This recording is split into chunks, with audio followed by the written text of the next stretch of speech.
You ever wondered why we haven't been able to defeat our human enemy? The one who has colonized us and enslaved us for so many hundreds of years? Have you ever wondered why? The reason is simple. We're fighting these people as if they are people and humans.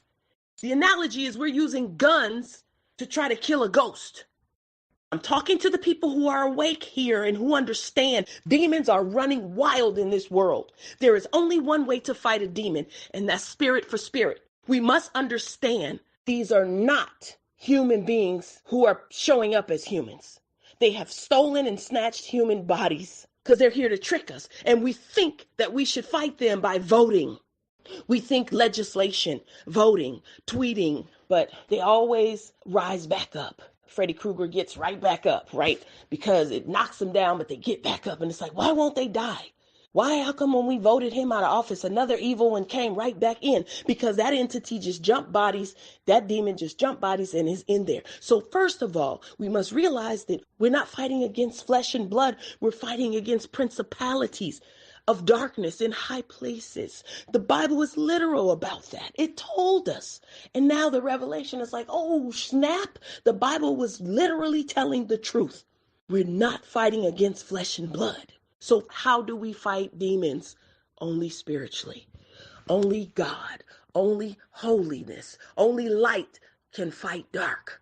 Only flipping on the light can stop the dark. And where does the light come from? First in us as individuals. We must first be a lamp.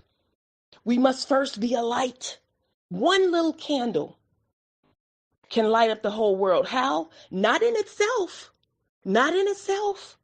But that one little tiny candle, it could be as small as a birthday cake candle. You know those little tiny ones that's the size of a pinky? It could be a tiny little candle. So this is for you people who think you're small. You think you're nothing. You think you're insignificant. You might be that tiny little candle. But that little tiny candle can light the whole world. How? Not by itself, but by lighting the next one and the next one and the next one. One candle can light the next without losing its own flame. You don't lose your flame or your light by lighting the next one.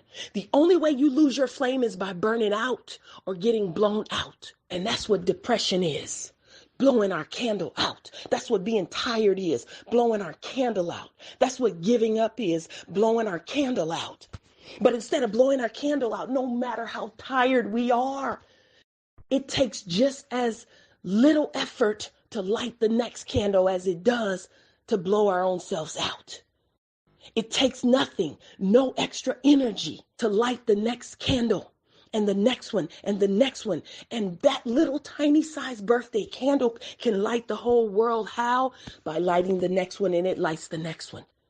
And the whole world can be lit up like this. Even if I'm feeling low, one candle can light the next one. That I'm still significant, that I can do something. But if I blow myself out, I can't light anybody else and I'm dead. These motherfucking globalists are destroying the planet. They know what they're doing and they are permanently trying to do a scorched earth, which means you burn everything behind you so it's never useful again. So they're not just fucking up the food supply for today, 2024. They are fucking up the soil for the future. And they're doing it in other ways with the oil. You know, they did that in Nigeria. They didn't just take their oil, they spilled it all in the ocean. And that was their fish. So you're going to come and take the motherfucking oil and fuck up the ocean so we can't fish and now we can't eat. Now we're starving. And then you bring your fake bullshit ass climate change, GMO stuff. I see you, demon. May the light of God destroy you. Shit is getting worse than ever. But here's what I wanted to say, which was inspirational. That as bad as it's going in the bad direction, the awakening is just as that.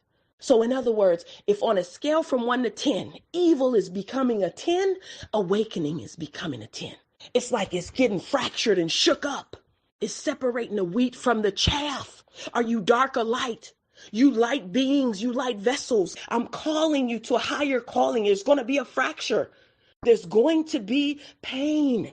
It's going to look dark and evil, but as dark as it looks in that cave, you're going to be as bright as the sun equally. When that evil gets up to a level 10, You're going to be a level 10 of brightness, of lightness in this earth. The awakening that's happening, the metamorphosis, the caterpillar to the butterfly is painful. Childbirth is painful. A woman cries in pain, but the moment the baby pops out, there's no more screaming. It's like the level 10 pain went to a level 10 joy. And that moment that baby comes out, the pain is instantly gone.